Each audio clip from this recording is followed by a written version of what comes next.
Welcome to the pod. I'm here with John Weller, the preacher. I'm Todd Saunders, the outsider. And I'm here with Jason Goldberg, the dealer. Today, we're going to be talking about the recession. We talked to a lot of dealers, and a lot of people are nervous about the upcoming or current recession we're in. Who knows? Technical recession, non-technical recession. Now, to be honest, I was too young in 2007. I was like 17 years old, heading into 2008. I think really when was the bigger part of the recession, and I'm not sure I appreciated what was happening, but I know both of you guys have lived through it.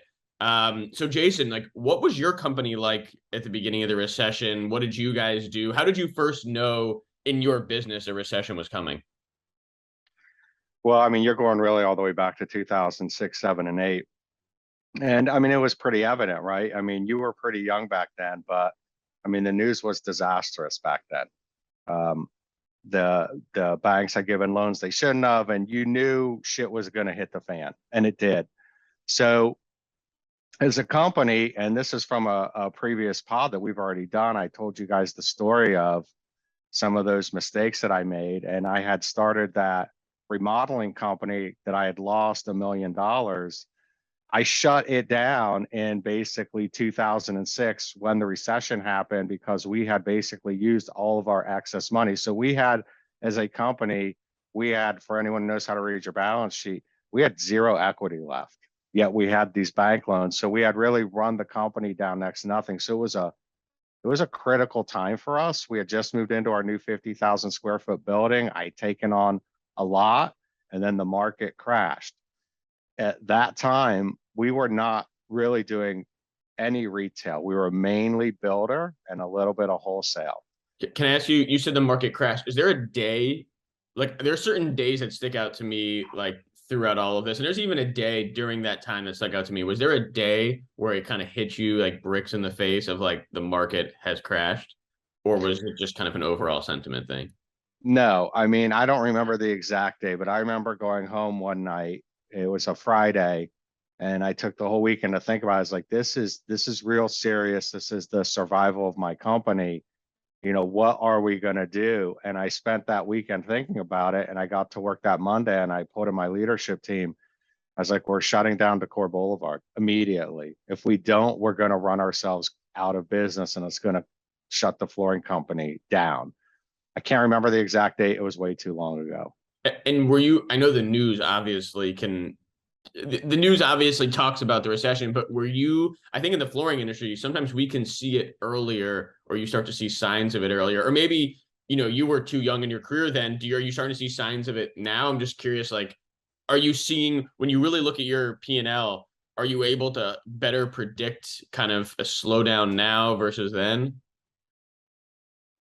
Look, I don't think what we're going through now is anything near as bad as what we went through in 2006, 7, and 8. All what I think what's happening now is the market's just getting back to normal. We went through a couple year period of time where we all got to get fat, right? Things were really good.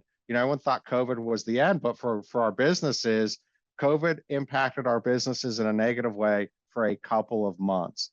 And then it impacted our businesses in a positive way for a couple of years. And all we're doing is getting back to a market that was at pre-COVID levels. So to me, like when I look at our company, I mean, we're still killing it. Like we still have a huge backlog. Interest rate increases in interest rates affect future home sales. As a flooring company, we're kind of the last one in. So we're still working through that backlog. What I'm looking to is I'm looking out to 2023 and saying, okay, building permits are probably going to be less. So our builder business will probably not be as high next year. What can we do in our other divisions to make up for that? Then on top of that, I look at retail. And if you go back to, I'm really going to go back to April, May, June, when gas prices really went up a lot, our retail business actually went down. So we have already had some bad retail months, but as gas prices have come back down, retail now is starting to pick back up. When I look at interest rates, I tie interest rates to builder and commercial work.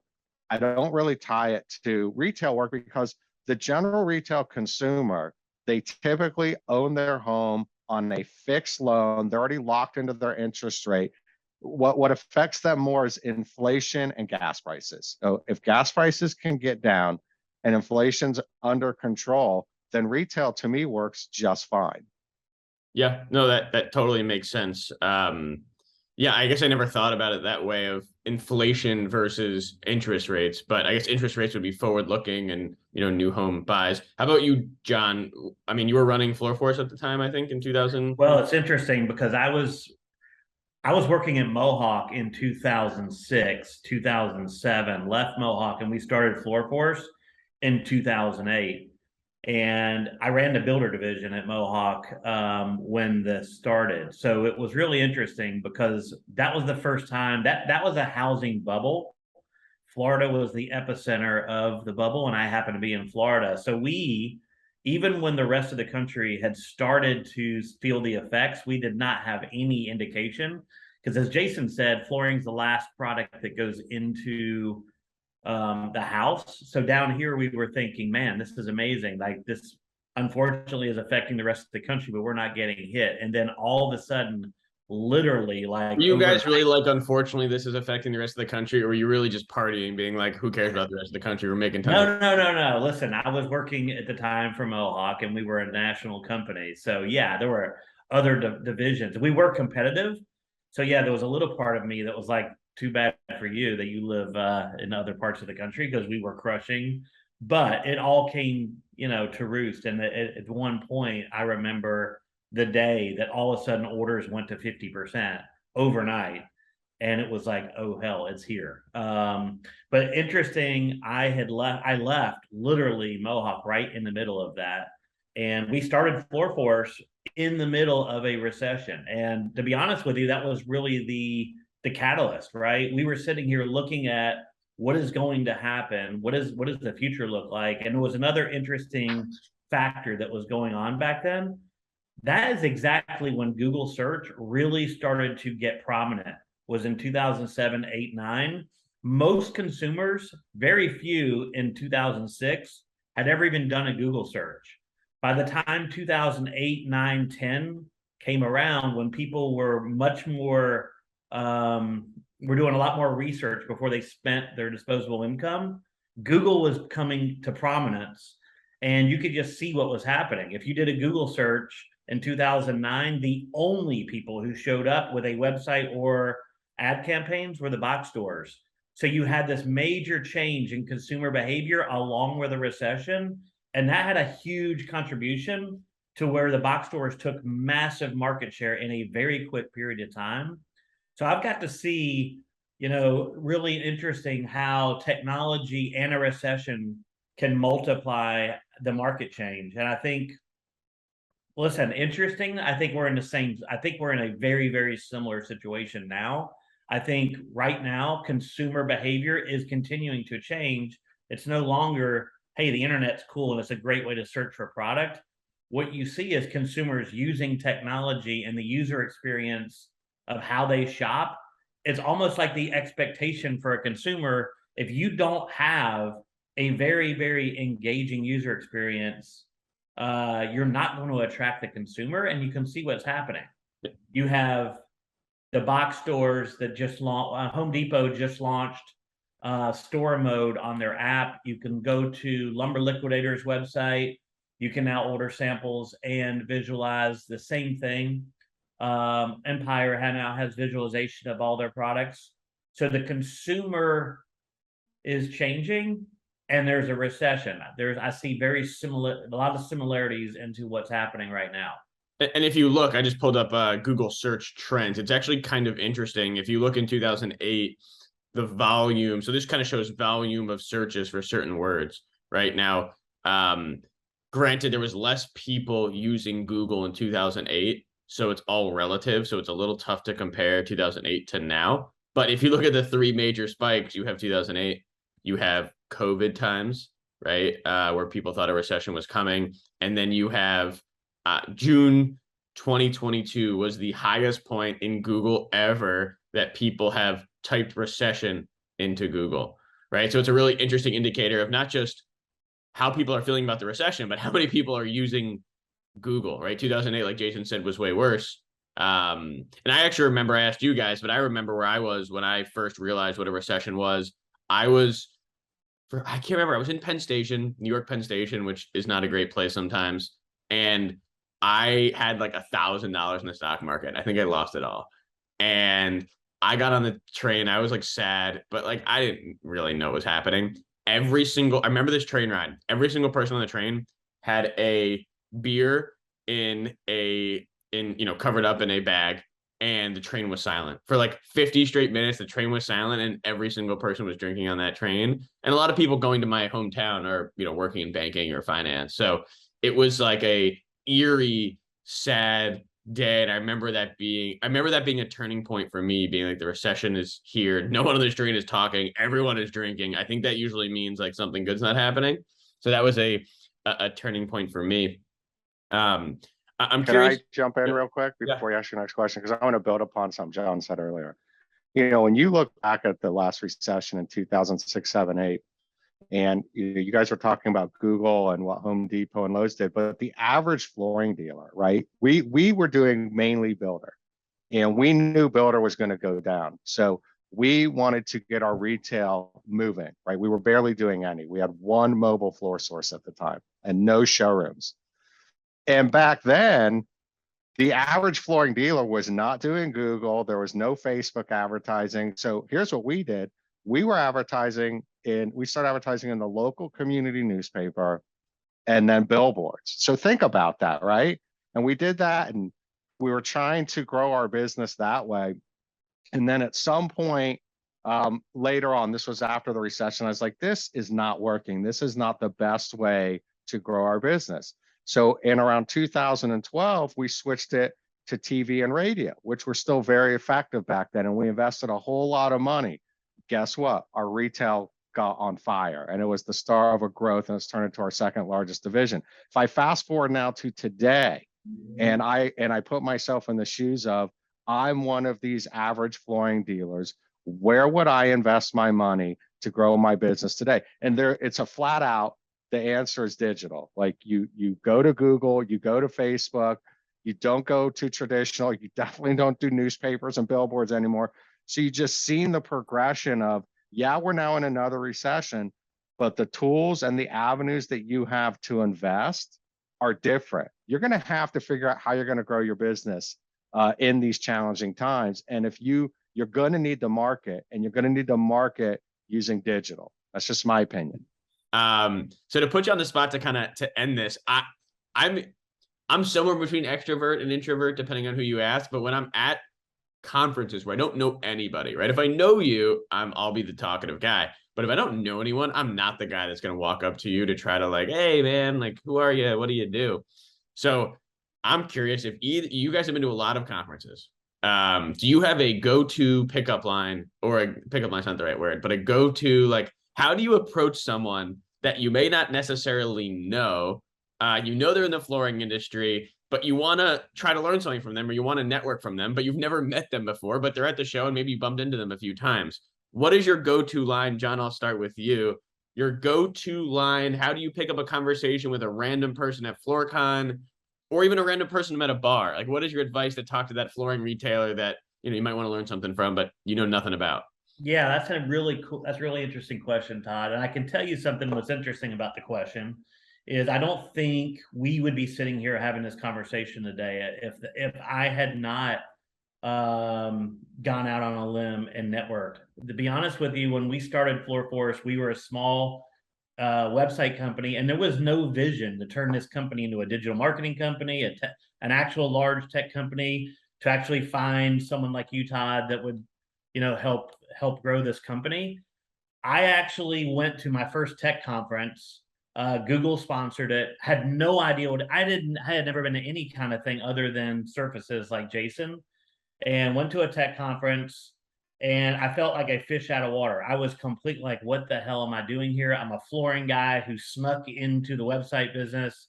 Now I snuck into a tech conference, and I sat down at a table exactly like you said at lunch, and a guy next to me, and he just, you know what? He smiled, I smiled, and I said, hey, how you doing? Where are you from? He was from Burlington, Vermont, and he was the founder of dealer.com. And that conversation with that 34-year-old, if I just sat down and said, hello, how you doing? Where you're from, right? So And that's then your he pickup told line? me about dealer.com. And then 6 months later, his company was acquired for $1.8 billion. But my conversation with him and what he had started was a website company in the auto space and then converted it into a digital marketing and tech company, completely changed my outlook, and actually was the catalyst for me meeting you, Todd, seeking out and trying to find somebody or find people that I could network with and grow my understanding of what I was trying to do. And that is how we got here today. So where are you from is my key line. And just to even pivot this further, do you remember your pickup line with Susan, your beautiful wife, or was that the same line? Susan was not the same line. I asked Susan, I lived in Sarasota when I met Susan, and there's a certain look that women have in Sarasota, Florida. And Susan had a very different look than that. So my pickup line with Susan was, "Are you from around here?" Because I knew she wasn't. And that was it. From there, we. All right, I'm not going to touch that one. We're gonna pass it over to Jason. Jason, do you have a go-to pickup line? Talk to someone at FloorCon or Surfaces that you've never met. What's like how do you spark up conversation? So I use two different methods. The first method I use is if there's someone I want to meet and talk to, and I have someone else that I have a relationship with that knows them, I'll go to that person and say, hey, will you introduce me to so-and-so? So that's one way. The second way is I just go up, if it's someone I want to meet, I just go up to the person. I say, hey, I'll just use John. Hey, John, I'm Jason Goldberg. I really wanted to meet you and have a conversation with you. Now, remember, this is at a conference. I'm like, where are you going to be later? Like, are you going to be, let's have a drink so I can pick your brain. And typically I just find out where they're going to be.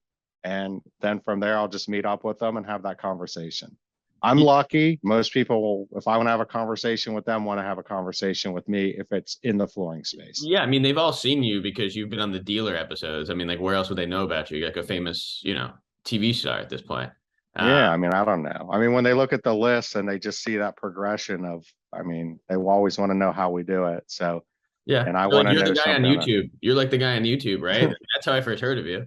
How about, I know I said last question, but I want to just continue this further. So you said a lot of times at Surfaces, people meet up afterwards, after the show at night, get together, dinner.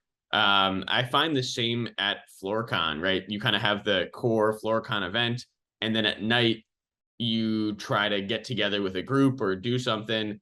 What is, again, sometimes you have a large group of people, and it's funny. I was watching a Curb Your Enthusiasm episode. Not sure if you guys watch it, but there's always the guy in the middle person. John's a good middle person to always have at a dinner table. Why? You stick John in the middle of a dinner table, and he'll just maintain the conversation left and right. He'll bring up topics. He'll keep it going. And like, you can just let him run. And like, that's fine. Let's assume, to end this pod, let's assume you guys are at dinner.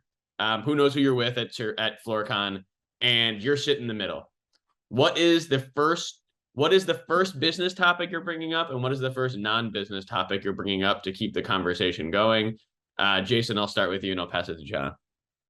Well, typically I'm not, if I'm with a bunch of strangers, I'm not the guy I want to keep the conversation. I like to sit at the end of the table so I get away. But you're stuck in the middle. If I'm stuck in the middle, I'm probably going to break the ice with a conversation about college football and go straight to Ohio State. And then if it's a business conversation, I'll just jump right in. Hey, how's your business going? Just start. I love talking about business, and I don't like really talking about anything else. Like, it's so weird. Like, I have a one track. I really enjoy talking about business, and when we're not talking about business, I really don't like to talk. Like, I don't jump into conversations when people are talking about anything other than business. I hate to say it this way. I'm just really not that interested. I don't have a lot of caring for it, unless you want to talk about my kids. There you go. Your kids. Yeah. Actually, one more question on top of that. Someone wants to approach Jason at a show. If they're listening to this, is there like a key word, or how should they approach you? If they approach you this way, you'll be more than happy to talk to him. How should someone approach Jason Goldberg to get his attention? Well, first and foremost, I'll talk to anyone, right? But you just be a normal person. Just come up and say hello and say, hey, I'd like to talk to you. And then, we'll figure out a way to get some time together to chat. I have a lot of people that reach out to me prior to events, trying to get on my schedule for like lunches and dinners, which I'm typically fairly booked up.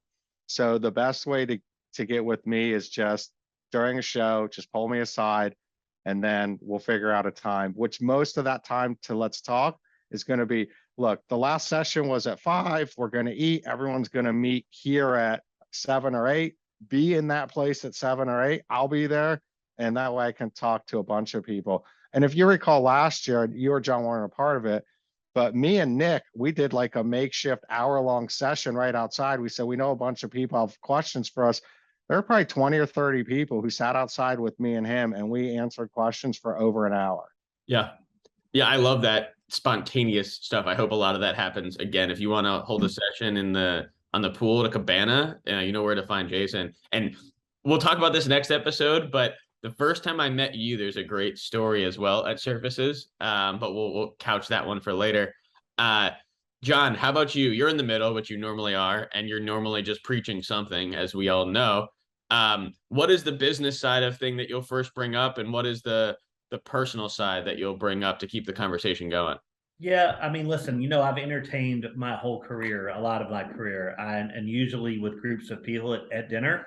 And I've learned one of the best conversations you can spark up with a group of people is asking one person, what are they trying to solve? What are they doing here? What problem are they trying to solve? Or what did they come to accomplish? Generally, everyone at the table has some sort of interest in that conversation, which will spark other people talking about what they came to actually solve. So from a business perspective, why you're here, what are you trying to solve? That'll always get the conversation flowing around the table. And then from a non-business standpoint, listen, I love food.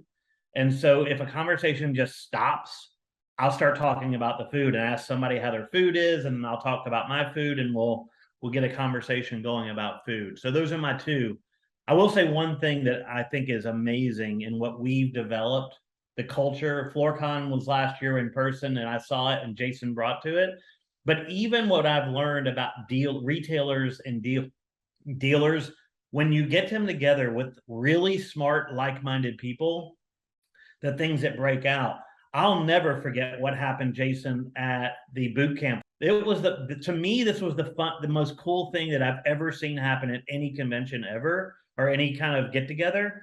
We were leaving the meeting, everything was over, boot camp was over, and Karen Mitchell asked a question about using a CRM, and this exchange happened, Jason, between you and her, and everyone in the room was like, whoa, this girl really knows what she's talking about.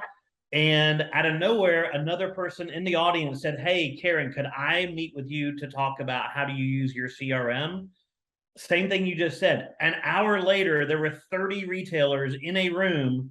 This was not something on the agenda, but sticking around talking about best in class use of a CRM. And I know that I left talking to some of those people later in the day. They're like, that right there was the best thing that ever happened. And so those breakout sessions with like-minded people helping each other, to me, that's the most cool and powerful thing that we've created with FloorCon and some of the things that we're doing. Anyway, that's enough for today's episode.